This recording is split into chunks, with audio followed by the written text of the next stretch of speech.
अध्यात्म विज्ञान, नई दृष्टि, नई खोज। देखिए, सुनिए और समझिए। अध्यात्म विज्ञानी पूज्य स्वामी श्री कमलेशानंद जी के निर्देशन में सनातन सत्य का अनुसंधान कर जीवन को प्रकाशित करें। एक बात आपने कहा कि उसके पास अनुभव था, इसीलिए वो किताबों में से नहीं बताते। तो किताबों में तो बताते हैं, वो अनुभव ही नहीं है। सिंपल हुआ कि नहीं हुआ? सिंपल हुआ कि नहीं? अगर मेरे पास अनुभव है तो मैं शास्त्रों में से नहीं बताऊंगा। अगर मेरे पास अनुभव नहीं है तो शास्त्र के अलावा मेरे पास कोई ऑप्शन भी नहीं। फिर हमको समझना है कि हमको अनुभव ही चाहिए या शास्त्र ज्ञानी चाहिए। वो हमारी पसंद की है, उनकी पसंद की नहीं है। वो तो कहता है मैं जो शास्त्र में लिखा था आपको पढ़ाता हूँ। वो खुद प्रूव करता है कि मेरे पास अनुभव, वो प्रूव नहीं करता है, बोलते नहीं है। टीचर्स जो होते हैं उनका जितना डेवलपमेंट होता है, जितनी उनकी ग्रोथ होती है, उस स्टैंडर्ड के हिसाब से वो बता सकते हैं, पढ़ा सकते हैं। लेकिन जो ज्ञानी होते हैं वो तो आउट ऑफ स्टैंडर्ड होते हैं। तो आउट ऑफ स्टैंडर्ड ही तो अनुभवी है। हाँ। ये तो अलग अलग स्टैंडर्ड की जो किताब है, इसकी मेरी मैच्योरिटी है, उसके मुताबिक वो लेवल का मैं पढ़ाता हूँ। But I have no any experience. इतना बड़ा प्रूफ है, प्रूफ समझते हैं ना कि मैं आपको किताब पढ़ा रहा हूँ, ये इतना बड़ा प्रूफ है कि आई हैव नो एक्सपीरियंस। और जो बिना किताब बताते हैं वो प्रूफ है कि दे हैव एक्सपीरियंस। ये कॉमन सेंस की बात है कि नहीं? इसमें बहुत दिमाग लगाने की जरूरत है। बोलिए, बहुत दिमाग लगाने की जरूरत है। मगर इतनी छोटी सी बात है, समझने के लिए आम लोगों को कितने अवतार लग जाते हैं। अवतार समझते हैं? साल की बात नहीं करता हूँ, सच्ची बोलता हूँ। ये लाइन ऑफ डिमार्केशन लोगों के दिमाग में सेट नहीं होती है। मैं कहता हूँ कि 24 तीर्थंकर ने पढ़ के बताया तो कहना, राम ने पढ़ के बताया तो कहना, कृष्ण ने पढ़ के बताया तो कहना, श्रीमद राजचंद्र ने पढ़ के बताया तो कहना, दादा भगवान ने पढ़ के बताया तो कहना। फिर ये कौन करता है तो पढ़ के बताता है, फिर भी क्या नहीं, या तो ये गलत या तो ये गलत। तो जो पढ़ के बताता थे they are the good teacher but not experience. बिना पढ़ के बताते they have experience, they don't require the books. इनको किताब की जरूरत नहीं। और इसीलिए अनुभवी पुरुष जो बोलते हैं इससे किताब बनती है, और बिन अनुभवी पुरुष इसी किताब में से पढ़ाते हैं। Yes or no? It is very simple and straightforward. इसमें किसी की प्रशंसा या निंदा की बात नहीं है। It is a matter of principle. ये सिद्धांत की बात है।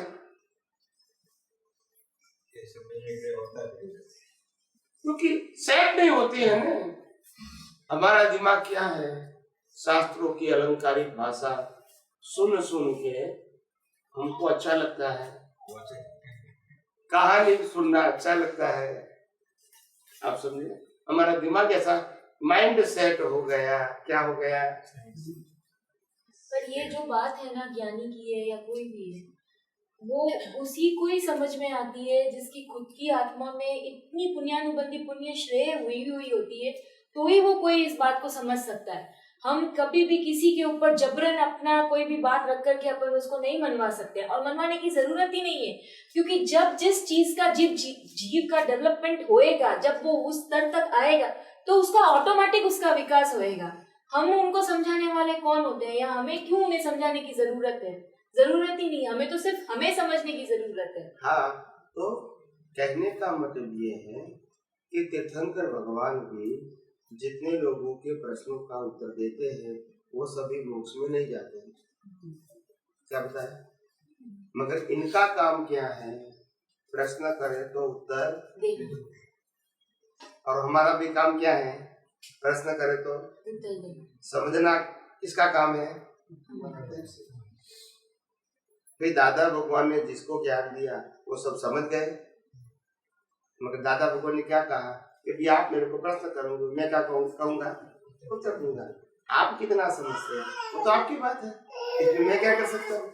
मेरा काम समझाना है, आपका काम प्रश्न करना है।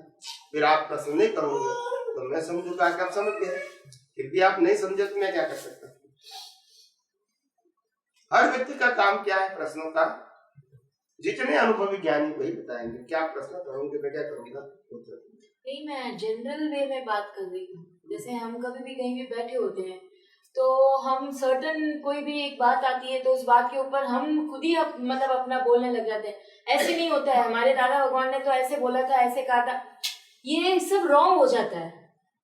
फॉर्मेट बताने की जरूरत ही नहीं है। जब जिस जीव का नहीं, जितना पर format का डेवलपमेंट मतलब होना क्या? होगा वो होएगा। फॉर्मेट का मतलब क्या है?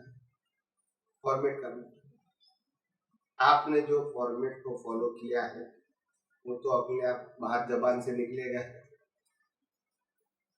आप समझिए, एक भाई थे अहमदाबाद के, बहुत 20 साल पहले की बात करता हूँ, हमारा सत्संग था। तो एक महात्मा ने कहा, महात्मा ही थे वो, तो उन्होंने कहा कि मैं मानता हूँ कि दादा भगवान ने जो ये कहा है वो हमको पुरुषार्थ के रूप में मानना चाहिए और करना चाहिए, क्योंकि उन्होंने बताया है। बराबर है। तो मैंने कहा जो साधु भगवान, सन्यासी भगवान या धर्मगुरु हर धर्म के फरमाते हैं कि ये राम ने कहा है, ये कृष्ण ने कहा है, ये महावीर ने कहा है, वो भी करना चाहिए।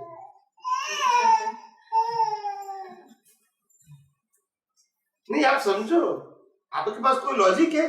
कोई लॉजिक नहीं है, कोई प्रिंसिपल नहीं है, सिर्फ फॉर्मेट। फॉर्मेट समझते हैं, दिमाग में बैठ गए, वो करते रहो, इसमें कॉमन सेंस। फिर जब प्रश्न करेंगे तो वैसा तो करेंगे, ये समझ में नहीं आता। फिर वही व्यक्ति ने कहा है इसलिए करना है तो मैं गलत नहीं कहूंगा। हर महान पुरुषों ने कहा है, नहीं कहा है ये करना चाहिए, ये नहीं करना चाहिए, तो सबका पालन करो, फिर वो भी they are the great also. तो प्रश्न ये नहीं है किसने कहा है, प्रश्न ये है कि कुदरत का कानून क्या है वो समझो, फिर आपको समझ में आ जाएगा कि मैं कर सकता हूँ कि नहीं। तो फिर प्रश्न रहेगा। तो इसका मतलब ये है कि हमें खुद को, हमारी जो भी बात है वो अनुभव करनी है। हमें हमारी खुद की बातों को ही अनुभव करना है। और किसका? हम यही तो करना, हम यही तो नहीं करते हैं। हम दूसरों की बातों को अनुभव करने की कोशिश करते हैं। और इसीलिए मैंने कहा जब मैं कुदरत के कानून की बात करूंगा, सनातन सत्य की बात करूंगा, इसमें कोई व्यक्ति ने किया वो प्रश्न आएगा नहीं। और जब कुदरत का कानून है इसके ऊपर कोई है नहीं, और कुदरत के कानून बिना तुम्हारा लाइफ भी, तो इसीलिए उसको जानना जरूरी है। या किताब की बात या व्यक्ति की बात नहीं होती है। जब किताब की बात करूंगा तो फिर धर्म भी आएगा, व्यक्ति भी आएगी। जब मैं कुदरत के कानून की बात करूंगा तो कौन सा धर्म आएगा, कौन से व्यक्ति आएंगे? इसीलिए तो इसको यूनिवर्सल ट्रूथ बताया। और यही सनातन सत्य को समझ के अनुभवी ज्ञानी पुरुष अनुभवी बने, वितराग बने और मोक्ष में भी गए। तो पुरुषार्थ हम लोगों को करना है तो वो मतलब रियलाइजेशन कर करके उसको ही पुरुषार्थ कहा गया है। हाँ, मगर किसका रियलाइज करने का है? हमारे खुद की, हमारी जो गलतियां हैं उनका। गलतियों का भी नहीं करना है तो इसका भी नहीं करना है, हमको अनुभव करना है ये दुनिया में सनातन सत्य क्या है और व्यवहार सत्य क्या है। पहले लाइन ऑफ डिमार्केशन बनाओ। क्या बनाओ? सनातन सत्य और व्यवहार सत्य। जितना व्यवहार सत्य आपकी दृष्टि में पक्का होगा इतना राग द्वेष होने वाला ही है। नहीं समझ में आया ये लाइन नहीं। ये मेरा फादर है, वो सनातन सत्य है या व्यवहार सत्य? व्यवहारिक सत्य है। ये मेरा फादर है, ये मेरा मदर है, ये मेरा भाई है, ये मेरी बहन है, ये मेरा हस्बैंड है, ये वाइफ है, ये बच्चे हैं, ये मेरा मकान है, ये मेरी मिल्कत है, ये साधन है, संपत्ति है, डिग्री है, सत्ता है, ये सब रिलेटिव सत्य है ना। हाँ। तो रिलेटिव सत्य को पक्का करना है। नहीं, तो रिलेटिव सत्य को पहले समझो, उनके बाद में मालूंगा कि रिलेटिव सत्य है वो कुदरत का कानून है, वो कर्मों का फल है, भुगतान है। तो उसमें डीप में जाने की जरूरत नहीं है। मगर इसको डीप में नहीं जानना है तो और क्या जानना पड़ेगा? क्योंकि सनातन सत्य जानो तो मैं शरीर नहीं, मैं आत्मा हूँ। तो फिर बाकी के रिलेटिव सब्जेक्ट रहे। नहीं, अगर मैं आत्मा हूँ तो फिर शरीर को चलाने वाला भी नहीं हूँ। अगर इसको नहीं चलाता हूँ तो किसका शरीर को कौन चलाएगा अपने शरीर को? तो कोई नहीं चलाने वाला है। मतलब कोई भी व्यक्ति हमारे साथ कोई भी व्यवहार करता है तो राग द्वेष की जरूरत, क्योंकि सभी का मनोचन का कौन चलाता है? कुदरत। तो फिर राग द्वेष की संभावना क्या है बताइए? फिर राग द्वेष की संभावना या आप शरीर नहीं है, शरीर को चलाने वाले हैं। इसलिए हर व्यक्ति जो शरीर के साथ है वो उनका शरीर भी वो चलाते नहीं है। सबका शरीर कौन चलाता है? कुदरत। तो कुदरत 5 तत्वों से ही तो बनी हुई है। तो ये भी 5 महाभूतों से बना है। नहीं, वो कहते हैं ना जैसे क्षेत्र से, काल से, भाव से और द्रव्य से, और 5वां तत्व तो आत्मा तत्व हो गया। तो आकाश तत्व का क्या सेंस इसमें? स्पेस का क्या? बिना स्पेस हम कुछ कर सकते हैं? बिना स्पेस हम हिला सकते होंगे? नहीं हिला सकते। बिना स्पेस हम श्वास ले सकते हैं? बिना स्पेस श्वास ले सकते हैं? श्वास कहाँ जाएगी? स्पेस में। तो बात वही। हाँ। बिना स्पेस पानी पी सकते हैं? तो स्पेस के बिना कुछ भी कर सकते हैं। ये दुनिया 6 तत्वों से बनी है और ये दुनिया 6 तत्वों से चलती है और ये मन वचन काया भी 6 तत्वों से ही चलता है। इसीलिए कहा पिंडेशो ब्रह्मांडे और ब्रह्मांडेशो। ये सब हमने सुना तो है, इसका प्रिंसिपल मालूम पढ़ा है, सुना है, मगर रियलाइज नहीं किया। वो वही बात को मैं रियलाइज करवाता हूँ, कोई नई बात नहीं बताता। तो हमको ये मालूम नहीं था। क्या नहीं था? तो एक दिन आपको ये सनातन सत्य समझना पड़ेगा, नहीं तो प्रगति संभव। बहुत लोग कहते हैं कि हम बहुत सुखी है, बहुत सुखी है। कुदरत ने कहा तुम सुखी हो ऐसा मानते हो ने, ये तुम्हारी भ्रांति है। बोला क्यों? मेरे पास बंगला, मोटर, गाड़ी, नौकर चाकर, पैसा सब कुछ है, तुम सुखी नहीं हो? तो कुदरत ने कहा तुम हर समय अपने सुख को माइनस कर रहे हो। यस और नो? यस। ये प्राप्ति है या लॉस है? मेरे को देवगति मिली 1 लाख वर्ष की, मैंने सुख की भुगतान किया 1 लाख वर्ष तक, बाद में 0 होके, तो ये प्राप्ति है? It's consumption. इसको आप अचीवमेंट कहेंगे? नहीं। तो आज मैं सुखी हूं वो आनंद करने की बात है। Always you consume your happiness, always you consume your credit. आपकी क्रेडिट हर समय कम होता।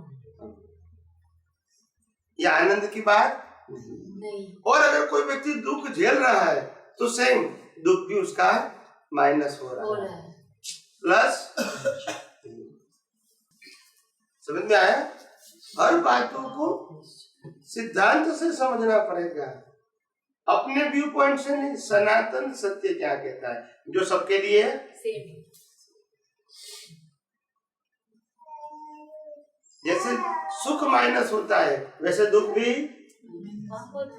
कई लोग मेरे को कहते हैं कि स्वामी जी कल कुछ हो गया था, अच्छा बुरा, कल यानी प्रीवियस डे कहोगे, 1 वीक कहे पहले कहोगे, 1 महीने पहले कहोगे, 6 महीने पहले कहोगे, जो भी कहोगे, मगर बिफोर हो गया है, इसको याद करके हमको करेक्शन करने की जरूरत है कि नहीं? है।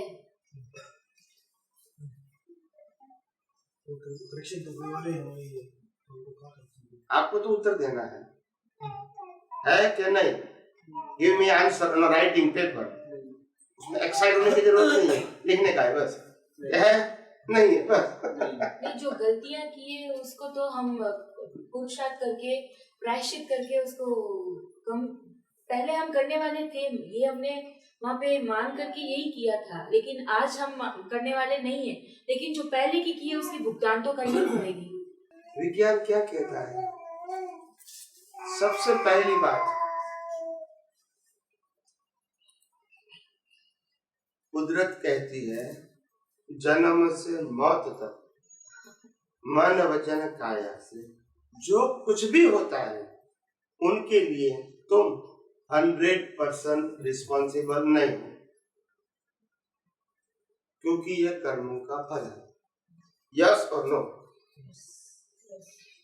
Every breath is your karma. Every speech, action and thought is your karma. कर्म मतलब कर्म का फल। यस और नो?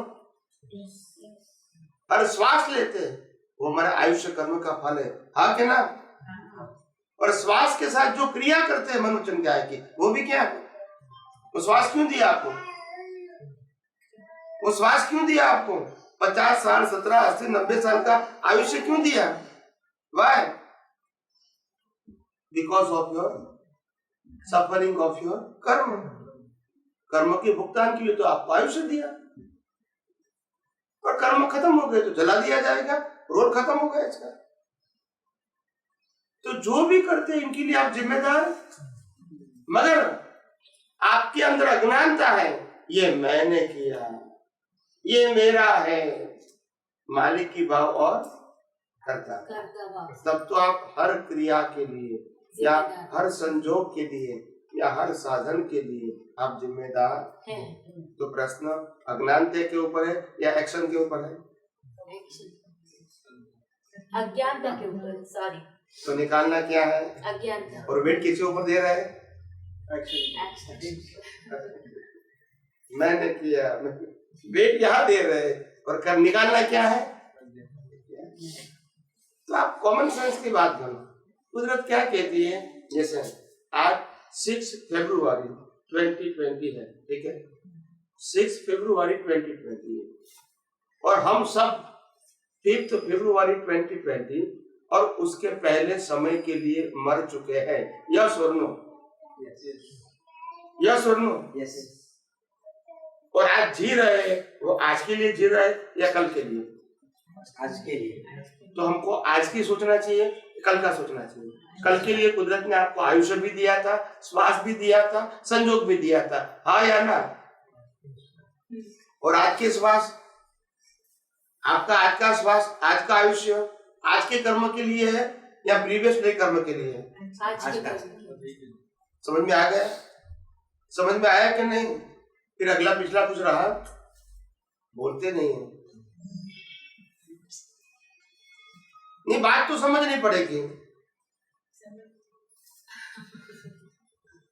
गोल गोल नहीं चलेगा। प्रिंसिपल मतलब प्रिंसिपल, गोल गोल नहीं। नहीं, ऐसे तो आपने धर्म में जो कुछ जाना है वो गोल गोल जाने, यही तकलीफ है, क्योंकि वहाँ सिद्धांत की बात ही नहीं है, वहाँ तो किताब में ये लिखा है। ऐसे तो मतलब जैसे हमने मतलब अभी हमारे जो रूटीन लाइफ में हमने इतने जनों का दिल दुखाया है, किसी को मारा है, किसी को खूब कुछ किया है, तो मतलब हमें क्या राइट्स है कि हम उसे मार सकते हैं, लेकिन फिर भी हम वो कर्म कर रहे हैं। तो उस सिचुएशन में मतलब क्यों, मतलब बहुत बहुत राग द्वेष बहुत हो जाते हैं। तुम्हारे पास ये मन वचन काया चलाने की स्वतंत्रता है, फिर घूम के वही आ जाता है। ये क्योंकि विज्ञान न किसी ने बताया है और न कहीं किताबों में लिखा गया है, आपको कौन बताएगा? जब यहां से पकड़ो, यहां से पकड़ो, यहां से पकड़ो, कान तो पकड़ना ही है। आपने जो कुछ कहा वो व्यवहार सत्य है, सनातन सत्य नहीं है।